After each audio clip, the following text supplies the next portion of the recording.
Mais sachez que si je vous dis qu'il y a une croissance d'à peu près 6%, rapidement, on sait qu'on va avoir à peu près 10 000 offres d'emploi. Et sachez qu'il y a en général 2 000 offres d'emploi qui ne sont pas pourvues parce qu'on n'a pas les candidats.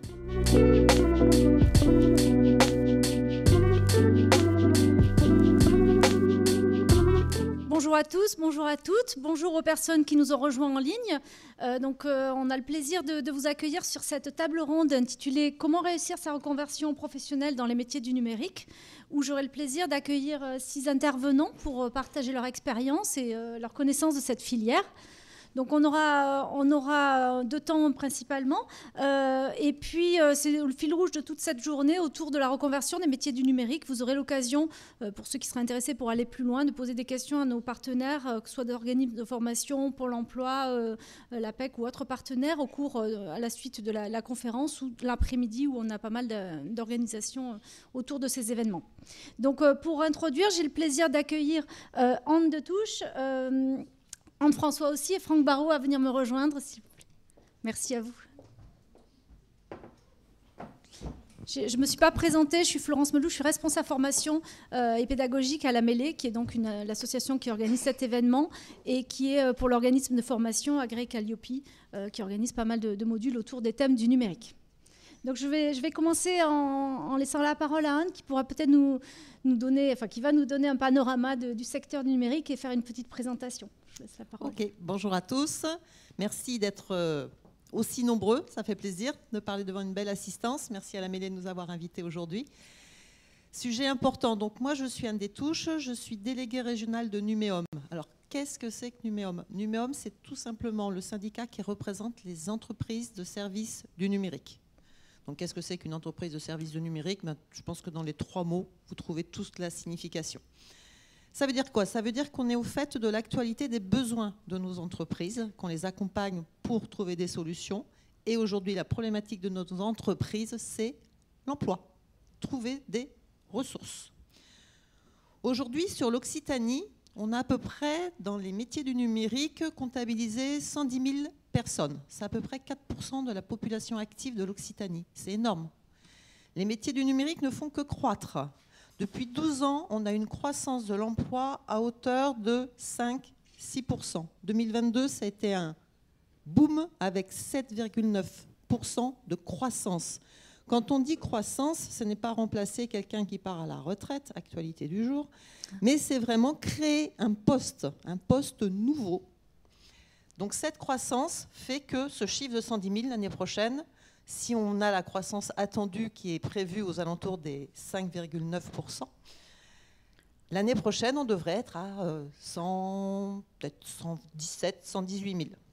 Donc on a besoin de ressources en permanence. Est-ce que vous pensez qu'aujourd'hui, nos écoles, ingénieurs en informatique, nos BTS, nos BUT, fournissent assez de candidats pour venir dans nos entreprises ? Qui dit oui, qui dit non ? Non, on n'a pas assez de candidats formés. D'où aujourd'hui, comment chercher de nouvelles ressources ? Rappelez-vous, entreprise de service du numérique. Dans ce mot, il y a service. On est au service d'entreprise. Donc, qu'est-ce que vont faire nos entreprises ? Bien sûr, elles vont chercher des personnes qui ont des compétences dans le numérique. Bien sûr, elles vont chercher des personnes qui aiment des outils informatiques. Mais elles vont aussi chercher des personnes qui ont un contact avec le client, qui ont un savoir-être avec le client, qui vont savoir écouter, qui vont savoir comprendre les problématiques des clients pour faire quoi ? Apporter la solution qui va bien au client.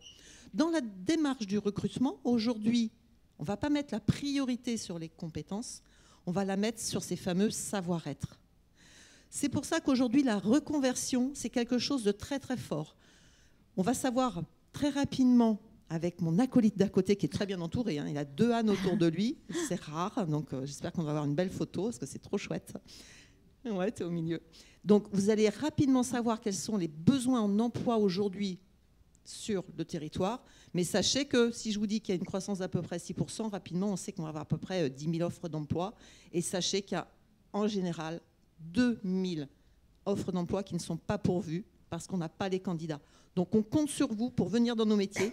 Et cette double compétence pour ceux qui sont en reconversion ne peut être qu'un atout parce que la connaissance des clients à qui vous allez apporter une solution informatique ne peut être qu'un plus. Donc je vous encourage à venir dans nos métiers, que vous soyez jeune, moins jeune, avec expérience, sans expérience. On a tous besoin de vous.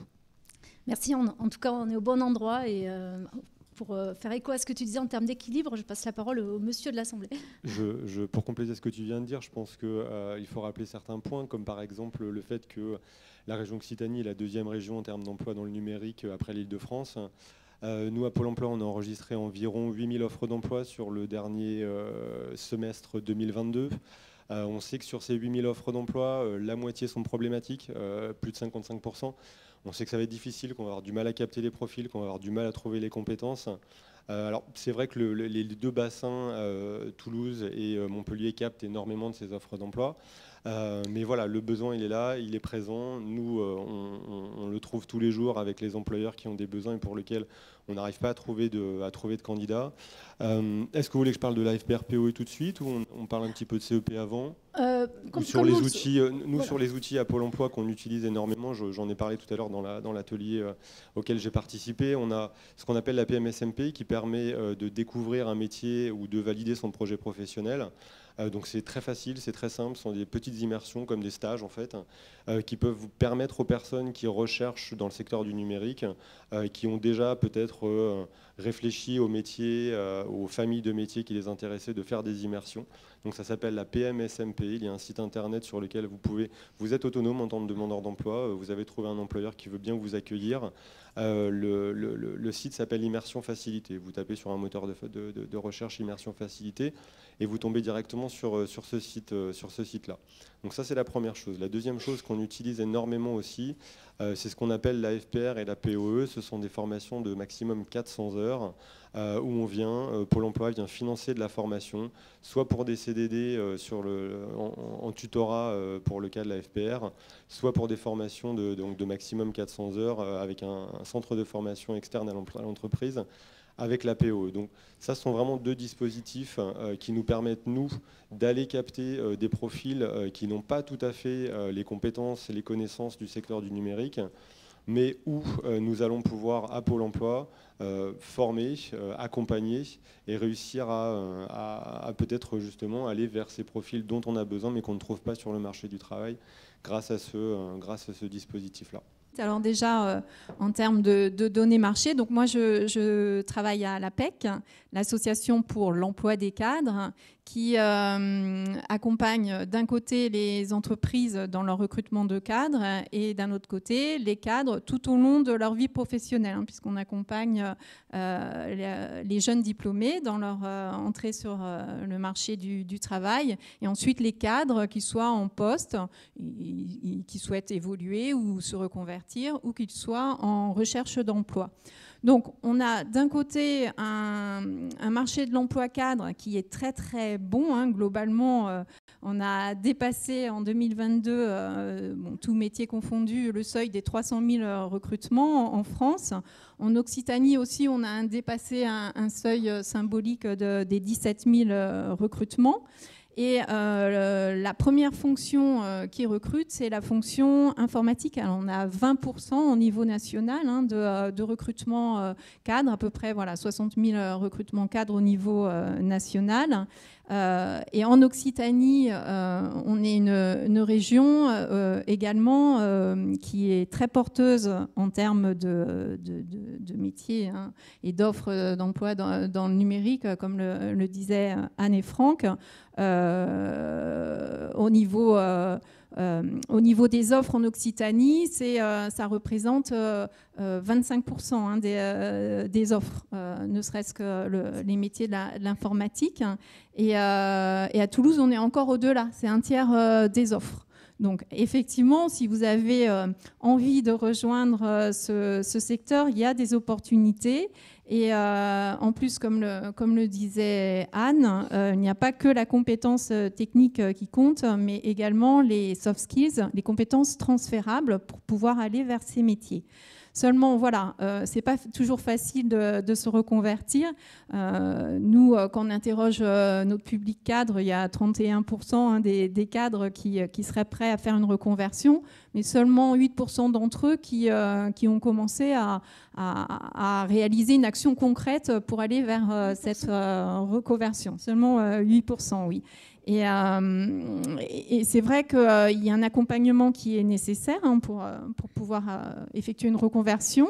Donc sachez que quel que soit votre statut, que vous soyez demandeur d'emploi, que vous soyez en poste, cadre, pas cadre, vous avez le droit au conseil en évolution professionnelle.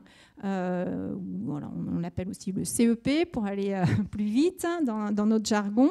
Ce droit donc qui est personnalisé, qui est gratuit et qui est presté par 5 prestataires dont la PEC fait partie pour les salariés cadres. Mais si vous êtes demandeur d'emploi, ça sera Pôle emploi, le réseau EVA pour les salariés non cadres, Pôle emploi pour les travailleurs, Cap emploi pour les travailleurs handicapés, mission locale pour les jeunes.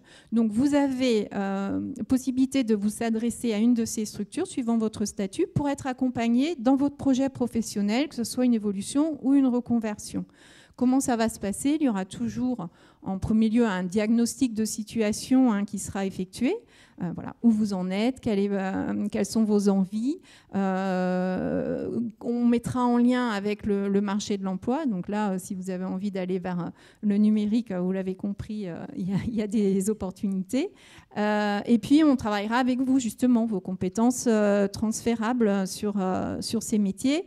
On vous permettra de faire des enquêtes métiers, de revoir aussi votre candidature et vos outils de candidature pour vous tester sur certains postes.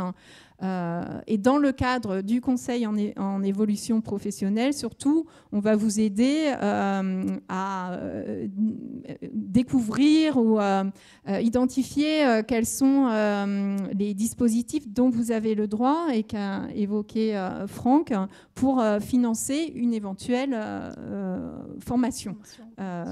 Donc, on va parler effectivement d'immersion professionnelle, de préparation opérationnelle à l'emploi. Si vous êtes en poste, vous avez possibilité de bénéficier du projet de transition professionnelle, vous faire financer une formation et également on vous accompagnera si vous souhaitez quitter votre entreprise pour changer de métier, pour créer votre entreprise, pour bénéficier de ce qu'on appelle le CEP démissionnaire, voilà, projet de quitter votre entreprise pour une reconversion. Merci. Effectivement, il y a des acronymes, il y a des dispositifs qui existent et vous pourrez les retrouver sur le site de la PEC ou de Pôle emploi. Est-ce que je peux me permettre de te demander peut-être un petit mot sur l'apprentissage et les tendances qu'on peut voir dans le secteur comme un autre vecteur peut-être? Oui, alors juste avant de parler de l'apprentissage, je voulais relever un point. Dans nos métiers du numérique, enfin dans nos entreprises du numérique, aujourd'hui on a 27% de femmes. Là je viens de faire un petit tour de la salle. Vous représentez ce qui se passe un peu dans nos entreprises. Mesdames, ces métiers sont aussi faits pour vous. Voilà, je voulais vous le dire, c'est important. L'apprentissage, alors, il faut savoir que ce qui est très important, c'est que historiquement, nos entreprises prenaient plutôt des stagiaires de grandes écoles et, devant le déficit de compétences, se sont mis à réfléchir à recruter autrement. Et l'apprentissage fait vraiment partie d'une culture qui n'était pas éthique à nos entreprises parce qu'il fallait fournir de suite un service à un client. Et l'apprentissage, on dit quand quelqu'un démarre, mais elle doit apprendre, c'est le but de l'apprentissage. Et on s'est rendu compte qu'en s'appuyant sur nos parcours de reconversion, en donnant la première compétence de base à des candidats, on pouvait rentrer encore plus facilement dans nos entreprises en apprentissage en ayant déjà le langage commun de l'informatique. Parce que c'est vrai que quand vous rentrez dans une entreprise qui parle un jargon, il y a des dialectes dans tous nos métiers, qui parlent un jargon, si vous rentrez et que vous ne connaissez pas, c'est compliqué. Donc, dans la reconversion, l'apprentissage est le bienvenu, soit directement si on a déjà une expertise informatique, mais l'est aussi en complément de parcours de reconversion, comme vous a présenté tout à l'heure Franck. Donc cet apprentissage a décuplé. Nous avons énormément d'apprentis qui on a, je crois, fait une croissance de plus de 60% d'apprentis dans nos entreprises. Donc c'est énorme et c'est vraiment un dispositif qui est pertinent parce que qu'est-ce que ça veut dire l'apprentissage? C'est allier à la fois la formation et l'expérience professionnelle. avec des personnes qui vont vous apprendre le métier. Et souvent, quand vous regardez une offre d'emploi, on vous dit « ouais, on veut, par exemple, un petit classique, on veut pour un technicien support un bac+2 plus expérience professionnelle ». Et comment fait celui qui n'a pas le bac+2 ? Comment fait celui qui n'a pas d'expérience ? Il faut bien qu'il commence à un moment donné. Et si vous alliez cet apprentissage avec la formation, même si vous n'avez pas 2 ans bac+2, mais si vous avez cette expérience en entreprise de par votre apprentissage, banco. Et d'ailleurs, en général, quand vous faites un bon apprentissage dans une bonne entreprise où vous avez envie de rester, elle vous garde. Il faut savoir que nos entreprises, c'est 92% de recrutement en CDI. La moyenne nationale, c'est 67%. On est à 92% en CDI. On a tellement besoin de fidéliser nos ressources que le premier critère de fidélisation, c'est qu'on vous fait confiance, on vous recrute en CDI. On ne va pas passer par un CDD ou autre. Voilà. Donc, l'apprentissage fait vraiment partie aussi des dispositifs aujourd'hui qui sont très importants et qui sont bien reconnus et qui sont intégrés dans nos entreprises du numérique. Merci. Effectivement, c'est intéressant d'avoir ce type de données parce que ça fait partie des données du marché de l'Occitanie. Est-ce que, pour finir là-dessus, avant de passer la parole à des organismes de formation ou des témoignages, pour voir comment on peut faire plus concrètement ou comment certains ont fait, est-ce que vous auriez un mot peut-être? Est-ce que vous constatez est-ce qu'il y a eu un changement avant la période Covid, après la période Covid, ou c'est plutôt une tendance générale des 5 prochaines années? Ça va continuer à augmenter, les métiers? Il y a eu, je vous l'ai dit tout à l'heure, je vous l'ai dit en 2022, oui. Ça fait 12 ans qu'il y a une croissance dans les recrutements. 2020, on a une petite croissance. À votre avis, pourquoi? 2020, il fallait qu'on bosse. Et quelle était la solution pour bosser? C'était être chez soi. Et on bosse avec quoi chez soi pour pouvoir continuer à bosser? Un ordinateur. Voilà. Donc, les outils informatiques ont été primordiaux pour permettre aux activités économiques de continuer à vivre. Donc, c'est vrai que ça a décuplé les besoins en support, les besoins en sécurité, bien sûr, puisque dès qu'on se connecte de chez soi, il se passe... Donc, il y a eu une grosse croissance qui s'est mise en place à ce moment-là, et 2022 a été le summum avec cette fameuse croissance de 7,9%, presque 8% de croissance. Donc, il y a vraiment eu un déclencheur en disant, aujourd'hui, les outils informatiques sont primordiaux pour maintenir le travail où que l'on soit, quoi que l'on fasse, pour qui que ce soit. Donc, il y a de plus en plus d'utilisateurs en informatique, et plus il y aura d'utilisateurs en informatique, plus on aura besoin de compétences, et plus il y aura aussi des outils qui seront mis au service des entreprises pour améliorer la production, pour permettre de faire grandir toutes les personnes qui travaillent aujourd'hui au quotidien. Merci. Voilà. Pardon, j'ajouterais également à ce que tu disais, Anne, qu'il y a donc le secteur des ESN, donc des entreprises de services numériques, qui est très pourvoyeur d'offres d'emploi dans le numérique. Mais bien sûr, donc, ce que tu dis, la transformation numérique concerne toutes les entreprises. Donc, on a besoin de développeurs informaticiens, de responsables de systèmes informatiques, d'architectes réseau dans nos entreprises. Voilà, c'est les deux d'ailleurs familles de métiers qui recrutent le plus, suivi de tout ce qui est gestion de projets informatiques. Voilà. On a aussi tout ce qui est big data et intelligence artificielle qui crée des emplois, même si on entend que ça va en supprimer. Il y a besoin de personnes qui maîtrisent tout ce qui relève de ces secteurs. Donc voilà, il y a une explosion, vraiment une croissance exponentielle de ce type de besoins dans toutes les entreprises. Peut-être juste revenir très rapidement sur ce que tu disais, Anne, c'est le thème un peu de la reconversion. Tu parlais de parcours, et c'est vrai que la reconversion est un parcours dans lequel vous avez plusieurs phases. La première étant l'analyse du marché, recherche des métiers qui peuvent vous intéresser, recherche des familles de métiers qui peuvent vous intéresser, recherche du type d'entreprise dans lequel vous souhaiteriez travailler. Donc ça, c'est une première phase d'analyse. La deuxième phase de construction de votre projet, elle va être de confronter un petit peu votre projet à ce que vous avez pu trouver comme information, donc d'aller à la rencontre des employeurs, faire des PMSMP comme je vous en parlais tout à l'heure, confronter l'image du métier à la réalité du métier en rencontrant des professionnels, en allant vers des professionnels. Et puis la dernière phase qui sera la phase de réalisation, où là vous allez faire des recherches d'offres d'emploi, de POI, de choses comme ça. Donc vous rentrez bien lorsque vous êtes en reconversion dans un parcours, et on ne grille pas les étapes, prenez chaque étape les unes après les autres, et assurez-vous bien que les métiers vers lesquels vous vous orientez sont des métiers qui vous conviennent et qui correspondent à vos besoins. accompagné par votre conseiller en évolution professionnelle. Voilà, Merci pour... Effectivement, on le voit, il y a une variété de métiers, une variété de possibilités d'accéder aux métiers du numérique.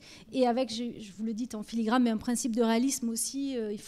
L'envie, des fois, est importante, mais ne suffit pas toujours. Il faut quand même une appétence... D'où la confrontation, des informations qu'on a pu récupérer, et de s'assurer. Voilà, ça ne sert à rien de faire tout un parcours, de se former, et puis finalement de s'apercevoir que le métier de développeur est fait pour vous. Donc ouais. Il y a aussi tout ça. Mais je vous remercie tous les trois et je vais me permettre de vous laisser regagner vos sièges. Et j'appelle Philippe, Virginie et Nicolas pour la suite du témoignage, où on va rentrer plus précisément dans quelques illustrations de parcours. Voilà. Merci à tous les trois. Donc on l'a vu, on a des dispositifs qui existent, on a des modalités qui existent, on a parlé un petit peu de métier, c'est le fil rouge de cette journée. Et donc on bénéficie de la présence d'Aelion et de Simplon qui vont notamment nous expliquer un petit peu ce qu'eux proposent. Vous pourrez les retrouver aussi après pour des informations ou sur leur site internet bien sûr. Donc je laisse la parole à Virginie pour commencer. Merci de ta présence. Merci. Bonjour à tous. Donc moi, je suis Virginie Berlier. Je représente le centre de formation Aelion. Donc Aelion, qu'est-ce que c'est ? C'est un centre de formation spécialisé dans le numérique qui accompagne les entreprises, donc les ESN, dont on a parlé tout à l'heure depuis une dizaine d'années maintenant. J'ai deux casquettes principales. La première, ça va être l'accompagnement des formations classiques des salariés des ESN, qu'on connaît bien avec le temps. Et puis, la deuxième casquette, je suis responsable du département, référente du département POE avec mes équipes. Et donc, nous sommes un petit peu spécialisés dans le montage de ces formations, dont les Anne et Franck ont parlé tout à l'heure. Donc, c'est un dispositif, la POE Pôle emploi, qui est financé par Pôle emploi et on les en remercie puisque c'est un super dispositif. Il en existe d'autres dans le cadre de la reconversion. On a parlé de la FPR, on a parlé de l'apprentissage. Moi, je vais vous parler un petit peu de mon expérience et de ma connaissance sur ce dispositif-là que l'on met en œuvre depuis plusieurs années maintenant. La POE, c'est une formation qui permet à des demandeurs d'emploi ou à des gens en reconversion d'acquérir une première compétence et un socle de connaissances dans le cadre des métiers du numérique. Aujourd'hui, en 57 jours, on ne va pas réaliser sortir des experts, ça on en a bien conscience. Néanmoins, en 57 jours, on est capable d'apporter un socle complet de connaissances sur ces métiers du numérique. Alors on va parler par exemple de développeurs Java, on va parler de consultants DevOps, on a des formations en langage SAP, on va avoir de la cybersécurité, des formations plus techniques sur les systèmes et réseaux.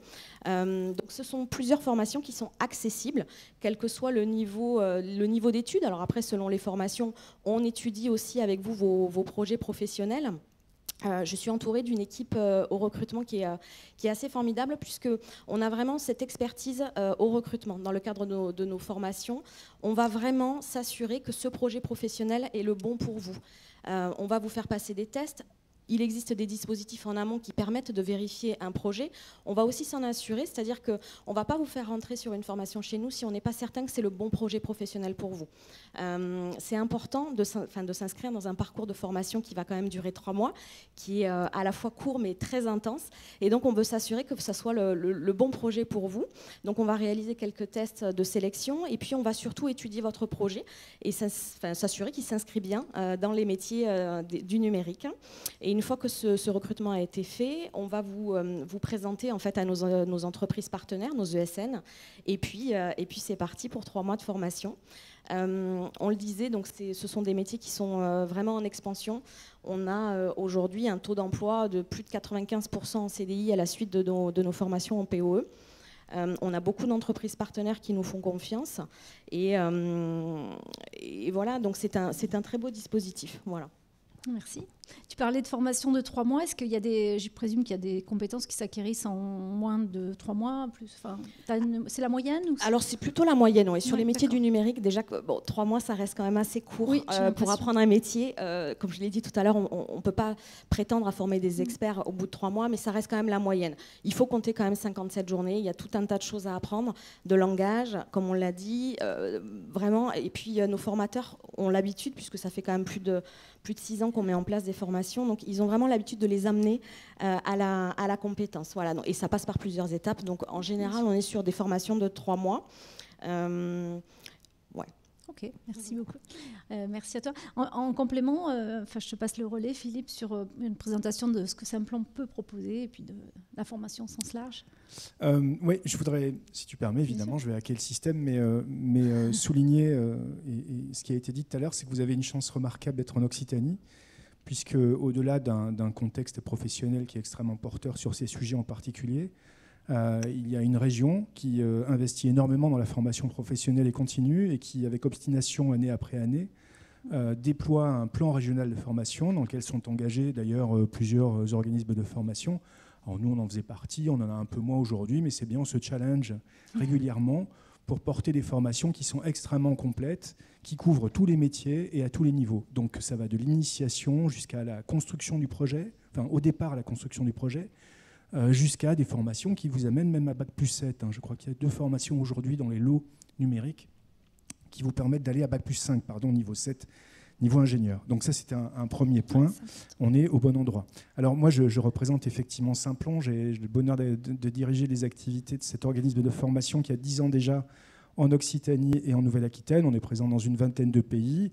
On déploie un modèle pédagogique sur les technologies du numérique, parce que quand on parle de numérique, en fait, c'est une foultitude de métiers. Je vais mettre les pieds dans le plat, nous, on fait de l'informatique. Donc, oui, parce qu'on tourne un peu autour du pot, généralement. Il y a beaucoup de métiers qui sont impliqués, évidemment, qui se sont développés du fait du déploiement du numérique. Mais il y en a 2 grandes familles, même si elles bougent un petit peu, qui consistent à créer des recettes de cuisine pour que les machines vous obéissent et fassent ce qu'on veut. Et d'un autre côté, faire en sorte que tout ça fonctionne, se parle, soit sécurisé et disponible. Donc, ça vous a été dit, vous identifierez les leviers. Donc, on forme des personnes sans prérequis académiques. Ça ne veut pas dire qu'il ne faille pas y avoir des prérequis de parcours, de volonté, d'engagement, de compétences molles, pour rester dans du français, ou des compétences dures, peu importe.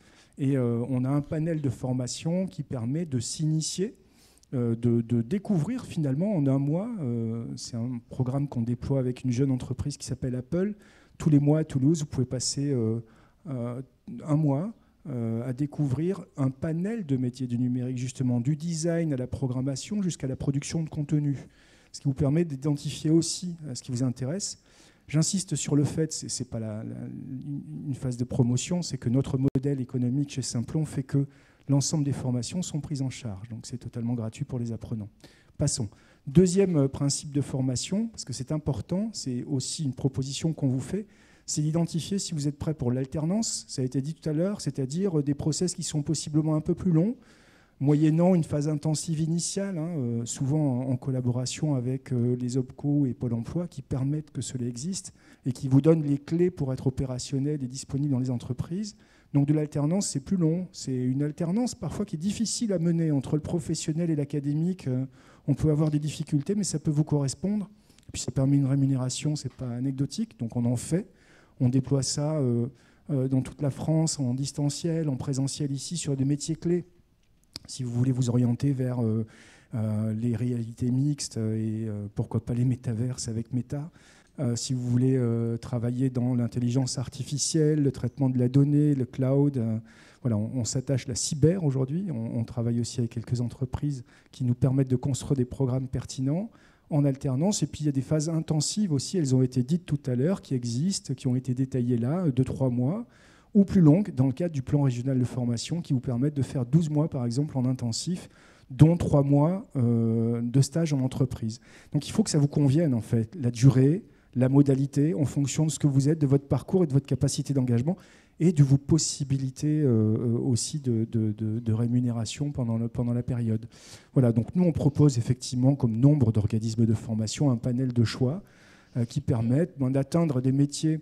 Alors je vais là aussi un petit peu mettre un coup de pied dans la fourmilière, parce que oui, nous sommes dans une région qui est très, très numérique, avec beaucoup d'entreprises de services du numérique. On a un malheur, c'est qu'il faut encore faire bouger les mentalités pour expliquer qu'il n'est pas nécessaire de faire 14 ans d'études pour être utile en entreprise dans ce domaine. A fortiori aussi en développement, aussi en administration système. Et que, en plus, figurez-vous que vous êtes dans un secteur où quand vous avez pris la mouche et que vous aimez ça, par vous-même ou dans un contexte porteur, vous pourriez devenir des experts absolument incontournables qui mangent ceux qui ont fait des années d'études sur une verticale sans être très curieux du monde de l'emploi. Donc, lancez-vous. Nous, on travaille tous les jours aujourd'hui pour convaincre qu'un bac+3, un bac+4, c'est très très bien. Même dans l'IA, ça suffit, même dans la data. Alors, il y a beaucoup d'entreprises de services qui sont contraintes dans leur relation avec des clients. C'est souvent les clients, les entreprises qui imposent ça, mais c'est en train de bouger. Donc, en d'autres termes, vous avez un large panel de choix payants, gratuits, on en fait partie, dans le cadre de la région, dans le cadre de formations courtes, de formations en alternance. En alternance, apprentissage ou professionnalisation, ce n'est pas le même contexte, mais ça marche aussi. Et sur des métiers qui sont soit très pointus, progiciels, contexte technique particulier, ou des grandes verticales métiers qui vous permettent, après, sur des sujets, la data, c'est un monde très ouvert, où on ressaucissonne ça dans plein de métiers différents, incompréhensibles, personne n'a la même définition, je vous souhaite du plaisir. Donc effectivement, ça vous a été dit, allez dans les entreprises et découvrez ça. Nous, on est disponible pour le faire, vous nous retrouvez sur simplon.co, et je serais ravi de pouvoir en discuter si vous voulez. On n'est pas les seuls. Je voudrais vous passer 20 minutes à vous expliquer qu'on est géniaux. Non, tu n'auras pas 20 minutes. Et j'ai pas 20 minutes. J'en vois d'autres qui sont présents.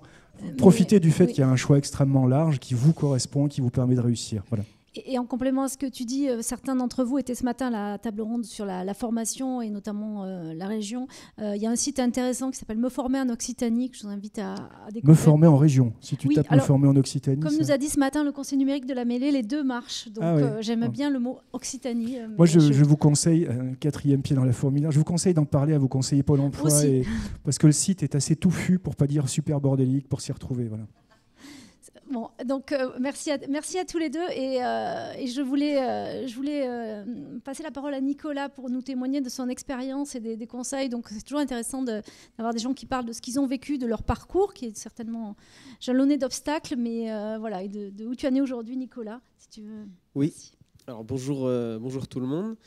Donc je m'appelle Nicolas et donc je travaille dans une grosse ESN qui s'appelle Capgemini, qui accompagne ses clients dans leur transformation digitale, avec notamment donc, sur Toulouse 2 gros secteurs qu'on connaît bien, l'aéronautique et l'aérospatiale.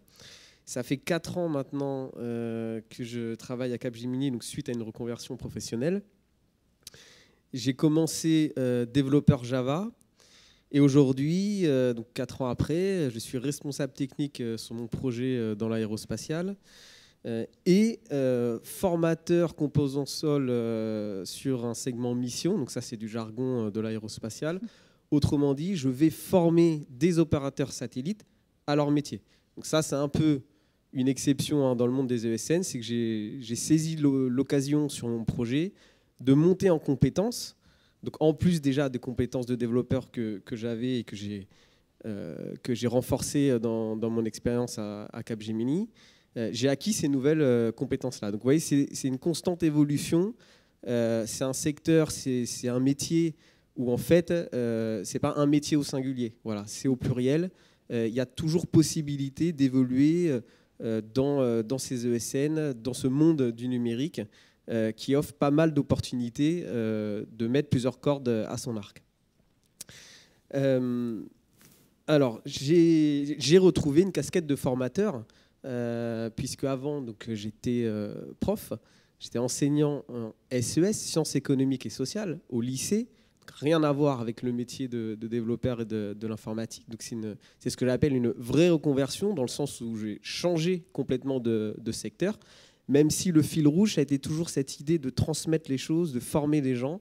Ça a été toujours le fil rouge de ma reconversion et aujourd'hui encore de mon métier. Quelque chose qui est assez recherché aussi dans les ESN où il y a beaucoup de turnover, c'est-à-dire il y a beaucoup de départs et d'arrivées de salariés et des besoins de transmettre l'information avant que les gens partent et puis pour former les nouveaux, de faire des biseaux, de capitaliser les connaissances qu'il y a sur un projet, etc. Donc ça c'était déjà quelque chose qui plaisait à Capgemini dans mon profil, dans mon parcours, avant de devenir développeur.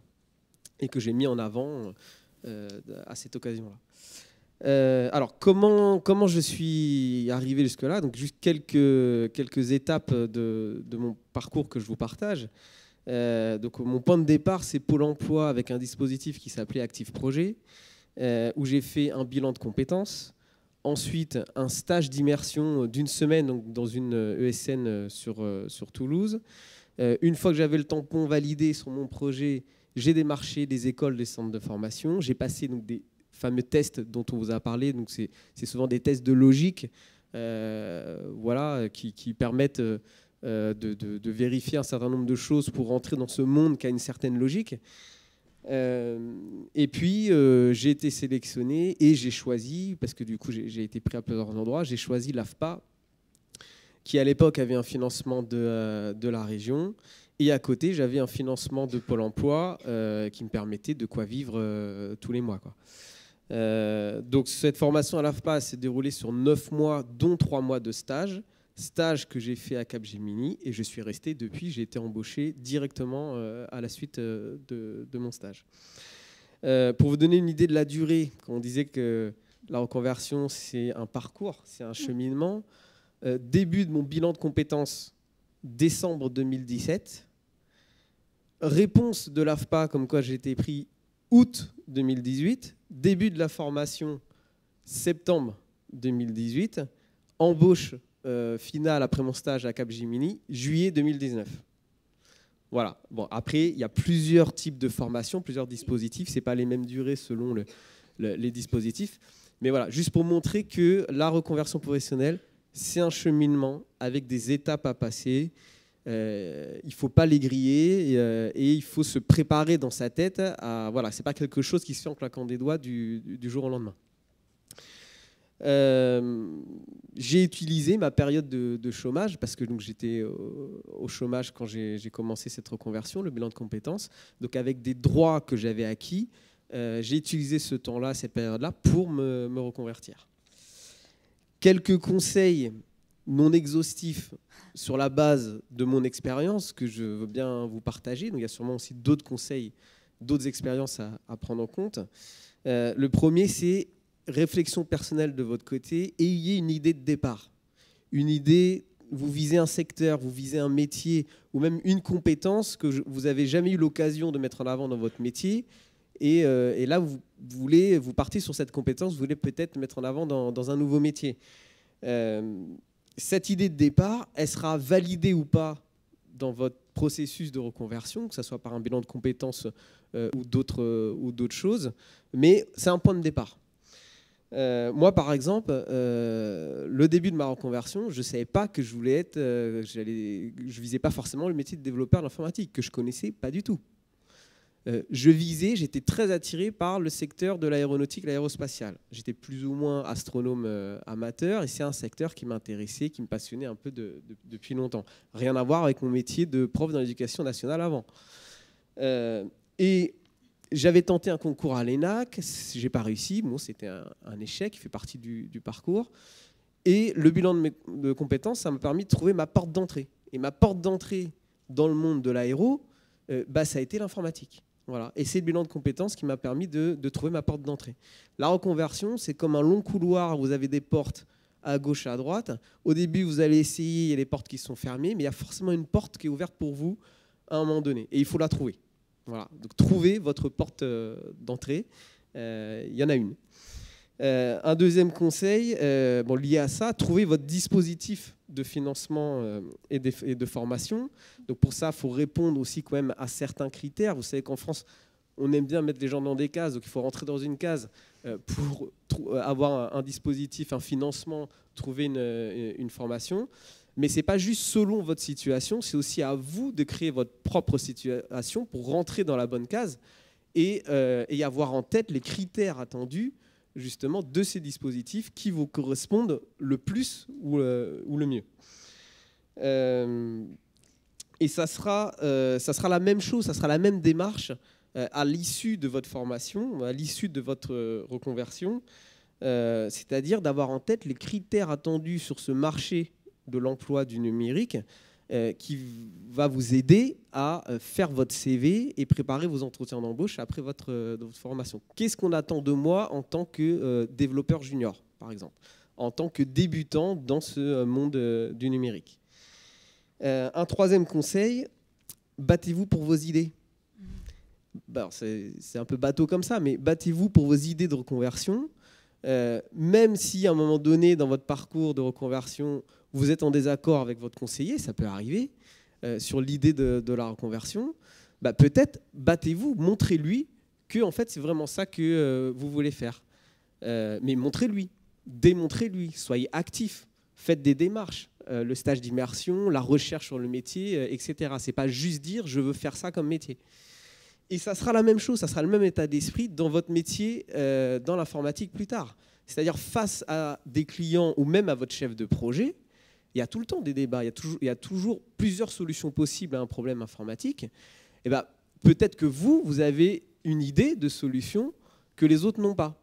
Défendez votre idée, même si c'est votre chef, même si c'est le client. D'ailleurs, vous avez un devoir de conseil envers votre client dans une ESN.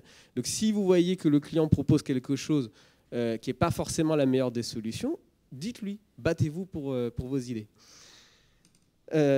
Un quatrième conseil. Ça sera le dernier conseil, si je peux me permettre. D'accord, parfait, très bien. Le dernier conseil, endossez le costume de votre futur métier. Petite anecdote, dans le cadre de la formation, pendant la formation à l'AFPA, l'AFPA avait organisé des entraînements à des entretiens d'embauche filmés. Et tous les gens de ma promo, donc ensuite on a regardé les films, plus de la moitié du temps de l'entretien, on l'a passé à parler de notre métier d'avant, ou de ce qu'on faisait avant. Et on était encore pris dans ce passé-là. Et il y a cette phrase de mon formateur là, qui m'a marqué, il m'a dit « Nicolas, tourne la page de ton ancien métier, endosse le costume de développeur. Maintenant, tu es un développeur. » Et ça, c'est quelque chose qui a fait un déclic. Et c'est peut-être ça le plus dur, en fait. Une reconversion, il y a un avant, un après. Il faut savoir tourner la page de l'avant et se projeter vraiment vers votre nouveau métier, c'est-à-dire commencer à intégrer le vocabulaire du métier, son jargon, ses problématiques, etc. Bon, je n'ai pas le temps de parler des technologies, peut-être à une autre occasion, mais voilà, je m'arrête là. Merci de m'avoir écouté. Merci à toi, en tout cas, c'était très intéressant. Et merci, c'est à tous les trois pour votre... Voilà, on aurait pu en parler encore des heures et je vous invite à le faire pour ceux qui restent un petit peu après. En tout cas, on va retenir, moi j'aime bien ces deux idées, bats-toi pour tes idées et puis endosse le costume. Et forcément, tout s'est pas fait en un jour. C'est un petit peu le parcours. Philippe, le mot de la fin. Ouais, pardon, je hack à nouveau. 40% de femmes dans nos promos. 50% sur une promo qui sont Bac plus 4 aujourd'hui en développement cloud, ils avaient un niveau Bac. J'ai 15% des personnes qui sont issues des QPV et 8 ou 10% de seniors. Voilà. Donc, en d'autres termes, chaque fois qu'on vous a dit c'est pas possible ou tu n'y arriveras jamais, intéressez-vous au sujet. A priori, c'est pas possible qu'on vous dise ça encore aujourd'hui et vous pouvez trouver la voie. En tout cas, nous, on est un peu spécialisés là-dessus, mais on n'est pas les seuls. Forcez les portes. Merci à tous pour votre participation et merci à la régie également.